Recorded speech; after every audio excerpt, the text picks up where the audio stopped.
लग्नानंतर होईलच प्रेम मालिकेच्या आजच्या भागामध्ये प्रेक्षकांना आपल्याला पाहायला मिळालं, जेव्हा अतिशय ठामपणे काव्याच्या बाजूने उभा राहिलेला आहे. मानिनीने काव्याला शपथ घातलेली असते की तो पार्थला भेटायचं नाही.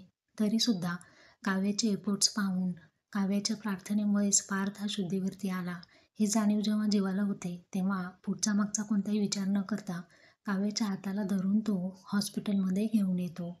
आणि तिथे आल्यानंतर पार्थ आणि काव्या यांची भेट घडून येते. आणि जेव्हा त्यानंतर तिथून निघून गेलेलो असतो, काव्या आणि पार्थ हे दोघं बोलत असतात. काव्यालाही खूप आनंद झालेला असतो की पार्थ शुद्धीवरती आले.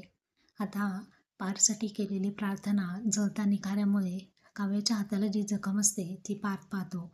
आणि पार्थ हा अतिशय प्रेमाने स्वतःला त्रास होत असतानाही त्या चेअरवरती उठून बसतो आणि तिथे असणारी मलम अतिशय प्रेमाने काव्याच्या त्या जखमेवरती लावू लागतो. तर काव्याच्या डोळ्यामधून आनंदाश्रू वाहू लागतात.